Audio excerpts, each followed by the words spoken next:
नमस्कार।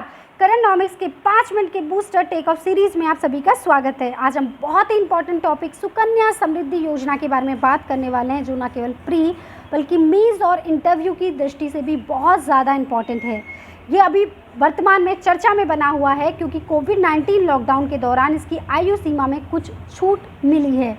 मैं हूं डॉक्टर अक्षिता। यदि आपने अभी तक हमें फॉलो नहीं किया है तो यूट्यूब, टेलीग्राम, फेसबुक, इंस्टाग्राम पर हमें फटाफट से फॉलो कर लीजिए। आज हम जानेंगे इस योजना की प्रस्तावना को, उसके बाद बेटी बचाओ बेटी पढ़ाओ योजना, क्योंकि इसी के तहत ये लॉन्च हुई है। इसका उद्देश्य क्या है, सुकन्या समृद्धि योजना क्या होगा, इससे लाभ और वर्तमान में इसमें क्या हुए हैं परिवर्तन। सबसे पहले हम देखते हैं कि इसकी प्रस्तावना को। भारत सरकार के तहत एक छोटी बचत योजना है सुकन्या समृद्धि योजना। यह योजना बेटी बचाओ या बेटी बेटियों के माता पिता को उनकी भविष्य की शिक्षा और शादी दो चीज़ हैं, ठीक है, उसके खर्च के लिए कोष बनाने के लिए प्रोत्साहित करता है। हाँ जी। और पीएम द्वारा बेटी बचाओ बेटी पढ़ाओ अभियान के एक भाग के रूप में इसे लॉन्च किया गया था। ये हुई थी लॉन्च 22 जनवरी 2015 को पानीपत, हरियाणा में। और यदि हम बेटी बचाओ बेटी पढ़ाओ योजना को देखते हैं तो ये योजना वही 22 जनवरी 2015 को पानीपत, हरियाणा। प्लस क्वेश्चन यहाँ से आ सकता है किस मंत्रालय के अंतर्गत। देखिए, त्रिमंत्रालय प्रयास है ये। इसके अंतर्गत महिला एवं बाल विकास मंत्रालय, स्वास्थ्य एवं परिवार कल्याण मंत्रालय और मानव संसाधन विकास मंत्रालय, तीनों मंत्रालयों का ये संयुक्त उपक्रम है। तो आपसे पूछा जा सकता है, ये इम्पोर्टेंट है, ठीक है। मुख्य रूप से उत्तर प्रदेश, हरियाणा, उत्तराखंड, पंजाब, बिहार, दिल्ली के समूह को लक्षित करने के लिए इस योजना को शुरू किया गया था। इसका उद्देश्य क्या है? इसका उद्देश्य यही है कि जो कन्या भ्रूण हत्या है उससे बचाव करना, यानी लिंग पक्षपाती सेक्स चयनात्मक जो उन्मूलन है उसको रोकना, बालिकाओं की सुरक्षा और अस्तित्व को सुनिश्चित करना, शिक्षा और बालिकाओं की भागीदारी को भी क्या करना, सुनिश्चित करना, ठीक है। एक्चुअली हो क्या रहा है कि भारत की जनगणना की बात करते हैं तो 2001 में भारत में बाल लिंगानुपात यानी 0 से 6 वर्ष तक का जो लिंगानुपात था, प्रतिवर्ष 1000 लड़कों पर 927 लड़कियां थी। 2011 में 1000 पर केवल 914 लड़कियां ही रह गईं। देखिए, इसको आप देख सकते हैं कि किस तरीके से जो है इसमें और इसको इसमें देखते हैं तो देखिए यहाँ पर रेड जोन में है हमारे पंजाब और हरियाणा। तो इसी के लिए जो है बेटी बचाओ बेटी पढ़ाओ योजना जो है वो शुरू की गई थी, ठीक है। उसके बाद हम आगे आते हैं तो हम देखते हैं सुकन्या समृद्धि योजना है क्या। देखिए, इसके अंतर्गत केवल बालिका, बेटा नहीं केवल बेटी, यानी बालिका के माता पिता या फिर उसके कानूनी अभिभावक ही लड़की के नाम से ये खाता खोल सकते हैं।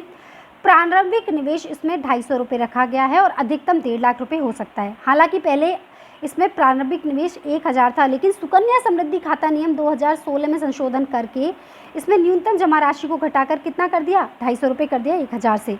इसके अंतर्गत प्रति बच्चा केवल एक ही खाता खोला जा सकता है, नहीं एक बेटी के नाम से 2 खाते नहीं खोले जा सकते और एकदम 2 बेटियाँ के नाम से ही सुकन्या समृद्धि खाते खोले जा सकते हैं। और याद रखिए, यदि दूसरी डिलीवरी में जॉइंट 2 लड़कियां हुई हैं तो तीसरी बेटी के नाम से भी क्या खुल जाएगा, आपका खाता खुल सकता है। इसमें बेटी का ID कार्ड चाहिए होता है, उसका जन्म प्रमाण पत्र भी चाहिए होता है, ठीक है। इसके अंतर्गत खाता पोस्ट ऑफिस से कमर्शियल ब्रांच की अधिकृत शाखा से खोला जा सकता है। आयु जन्म से आप खोल सकते हैं, आज पैदा हुई आज ही खोल दीजिए और 10 वर्ष की आयु तक। एक्चुअली इसी में बदलाव हुआ है। 21 साल के होने के बाद राशि निकाली, यानी मैच्योर होगी 21 ईयर्स तक। लेकिन 18 साल की उम्र के बाद यदि आप उसकी शादी करते हैं या उस शिक्षा के लिए यदि पैसा चाहिए होता है तो 50% जो है रकम इसमें से निकाली जा सकती है और इसमें राशि अधिकतम 15 वर्ष तक जमा करा सकते हैं। यानी एक बच्चा जो है आपका 1 साल से आपने शुरू कर दिया तो 15 वर्ष की आयु तक, लेकिन जब 21 वर्ष की होगी तभी आप उसका पूरा पैसा ले पाएंगे। लेकिन यदि आपने 9 साल की बच्ची का क्या कराया है, खाता खुलवाया है, तो आप 24 साल की अवधि तक उसमें रकम जमा करा सकते हैं, उसके बाद वो पैसा निकाल सकते हैं, ठीक है। इसके अंतर्गत रकम कैश, चेक, डिमांड ड्राफ्ट या इलेक्ट्रॉनिक ट्रांसफर मोड से की जा सकती है। ट्रांसफ़र अकाउंट जो है देश भर में कहीं भी ट्रांसफ़र हो सकता है।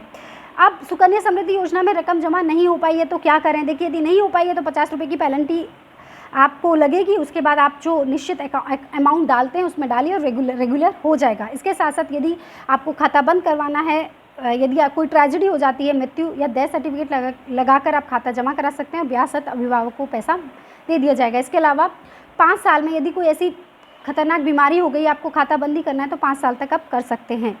इसका लाभ क्या है? इसका लाभ ये है होगा कि आयकर अधिनियम 1961 की धारा 80C के तहत आयकर में लाभ होगा, यानी इनकम टैक्स में आपको रिबेट मिलेगा। लिंगानुपात में इससे सुधार होगा।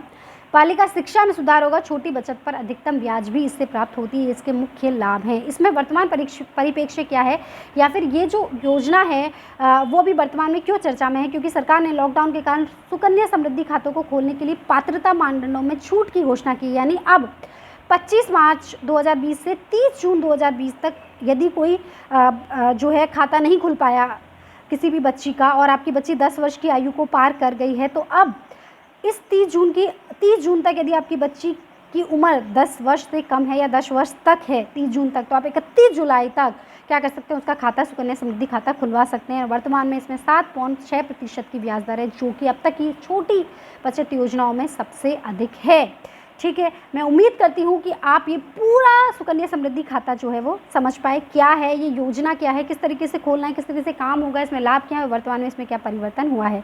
आज का हम एक प्रेरणादायी विचार के साथ आज की इस जो अपनी वीडियो है इसको पूरा करते हैं। देखिए, बेटी पर अभिमान करो, जन्म होने पर सम्मान करो, बेटी बचेगी तो सृष्टि रचेगी। हाँ,